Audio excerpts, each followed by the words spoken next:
Once upon a time, there were two children named Hansel and Gretel. They lived in a small cottage at the edge of the forest with their father and stepmother. Hansel and Gretel's father was a woodcutter. He was very poor, and the family didn't have much food to eat. The day came when there was hardly any food left at all. "What are we to do?" cried the father. The stepmother, who didn't like Hansel and Gretel, said, "We must take the children into the thickest part of the forest and leave them there. There are just too many mouths to feed." "We can't do that," protested the father, for he loved his children dearly. "We must, or we'll all die of hunger," screeched his wife. "The children are going, and that's that." From their bedroom, Hansel and Gretel overheard the conversation. Gretel burst into tears. "Don't worry," Hansel said. "I'll look after you." When their parents went to bed, Hansel crept out of the house.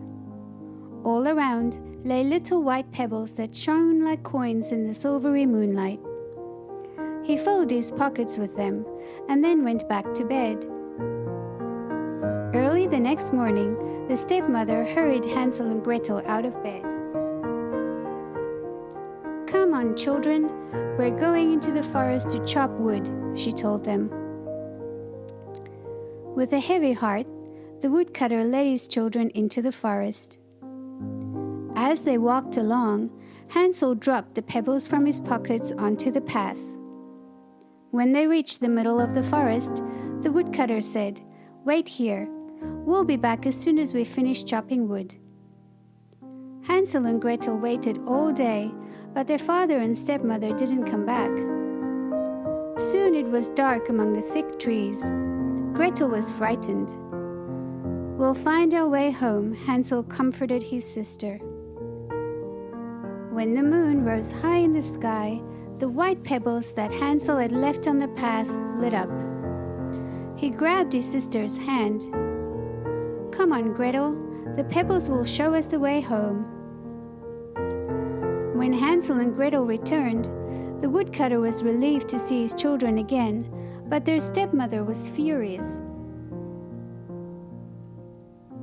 Before long, the woodcutter and his family had very little food again.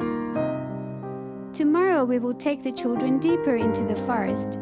They must not find their way home," the stepmother cried. This time, as they were led deep into the forest, Hansel left a trail of breadcrumbs. When their parents didn't return from chopping wood, Hansel said, "We'll follow the breadcrumbs I dropped onto the path. They will lead us home." But when the moon came up, Hansel and Gretel couldn't see any crumbs. "The birds must have eaten them all," whispered Hansel. Frightened and hungry, Hansel and Gretel curled up under a tree and went to sleep, waiting anxiously for daylight. The next morning, they wandered through the forest. After a while, they came to a clearing and a little cottage. "Hansel, look," said Gretel. "The cottage is made out of sweets and gingerbread." The children were so hungry, they grabbed some sweets from the walls of the house.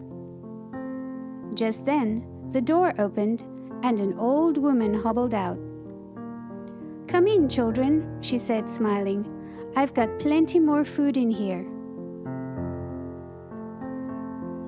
Their stomachs growling, Hansel and Gretel followed the old woman into the cottage. After a delicious meal, she showed them to two little beds, and they lay down to sleep. The children didn't know that the old woman was actually a wicked old witch who liked to eat children. When Hansel and Gretel woke up from their nap, the witch grabbed Hansel and locked him in a cage. She set Gretel to work, cleaning and cooking huge meals to fatten up Hansel. Weeks passed. Every morning, the witch went up to the cage. "Hold out your finger, boy.